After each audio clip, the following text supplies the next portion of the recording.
Olá, Pedro. Como vão as coisas? Tudo bem, seu Freitas. Já terminamos a montagem da laje. Agora só falta concretar.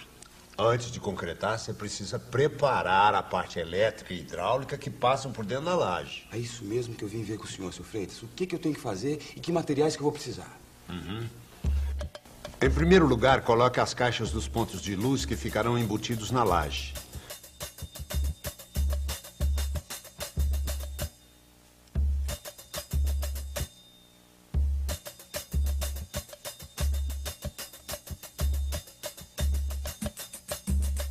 Se os pontos forem no centro de cada cômodo, passe 2 linhas diagonais para marcar o lugar certo.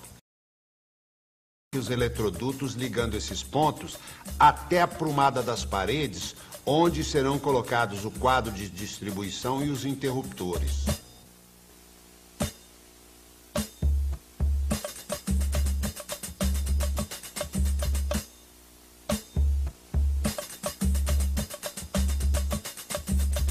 E a parte hidráulica, seu Freitas? Na parte hidráulica, o cuidado que deve ser tomado é no lugar do banheiro do andar de cima.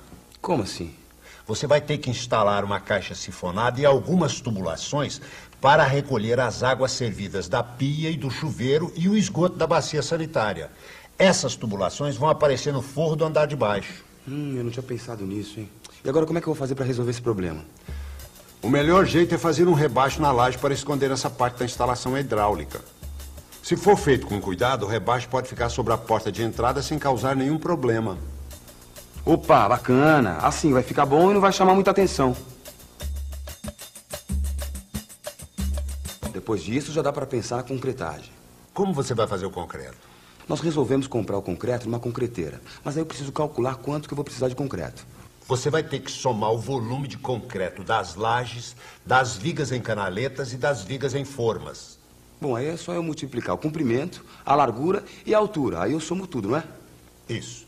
No caso da laje, você deve contar 5 centímetros de altura, o que é suficiente para fazer a capa e concretar as juntas das lajotas.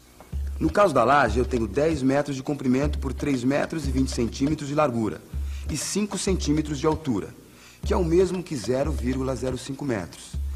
Então, para a laje, eu vou precisar de 10 vezes 3,20 vezes 0,05, que dá 1,60 metros cúbicos. É isso. Agora você deve repetir o mesmo cálculo com as medidas de cada tipo de viga. Certo. Aí eu vou chegar no volume total de concreto necessário para essa parte da obra. Convém comprar um pouco a mais para evitar que falte. E no caso da laje, não se esqueça de pedir o concreto com a resistência recomendada pelo fabricante. Mas antes de iniciar a concretagem, você vai ter que tomar algumas providências. Limpe a laje e verifique se todos os elementos estão na posição certa, principalmente as armaduras. No caso das vigas com formas de madeira, use espaçadores de plástico para evitar que a armadura encoste no fundo ou na lateral das formas. Antes da concretagem, molhe bem todos os blocos canaleta, a laje pré-moldada, as formas de madeira e as armaduras.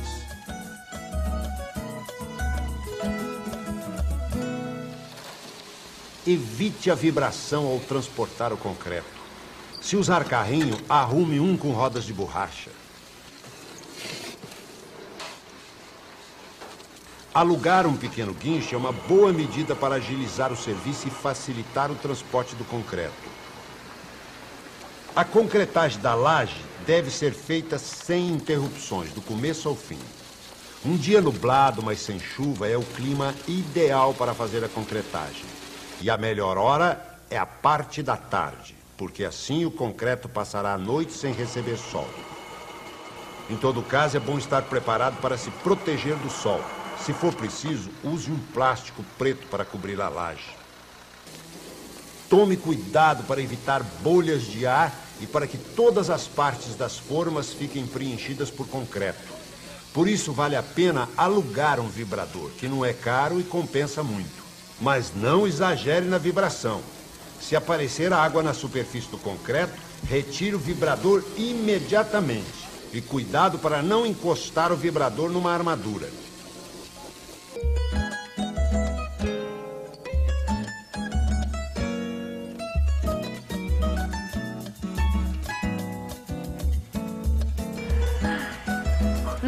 esqueça, concreto não seca, concreto cura.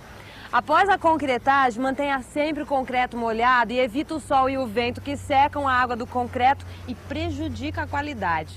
Durante uma semana, deixe a laje coberta e o concreto bem molhado. Mesmo depois de curada, deixe a laje coberta com sacos de cimento e folhas de jornal, que é para proteger do sol até que a laje seguinte fique pronta. Ai, Pedrão, olha que maravilha! Nossa, o teto já tá pronto. O primeiro, né? É, o de baixo. Vou ter outro, vou fazer assim em outras casas.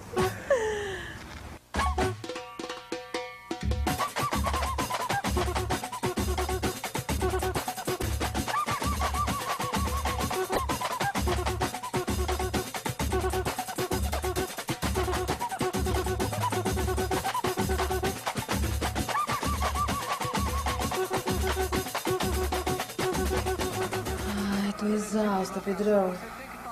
Muito trabalho, né? Tá parecendo um disjuntor com a mola aberta. Por acaso o disjuntor te traz azeitoninha?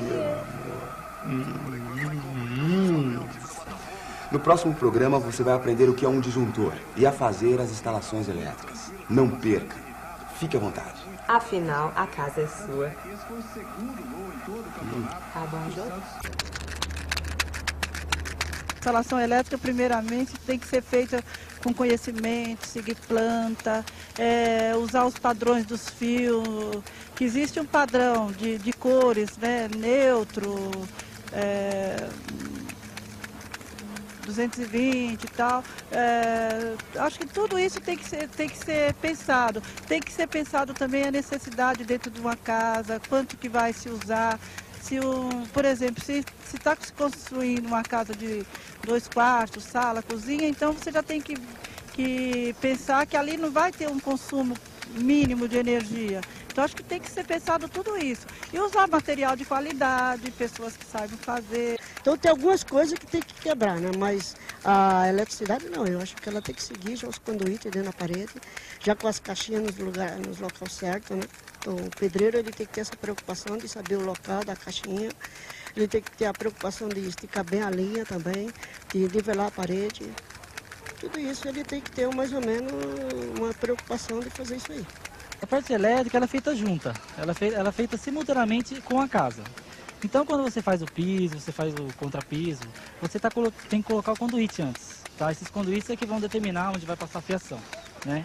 Então esse conduíte é importante. Se você fizer a casa, concretar e esquecer de colocar o conduíte, você vai ter que quebrar tudo de novo.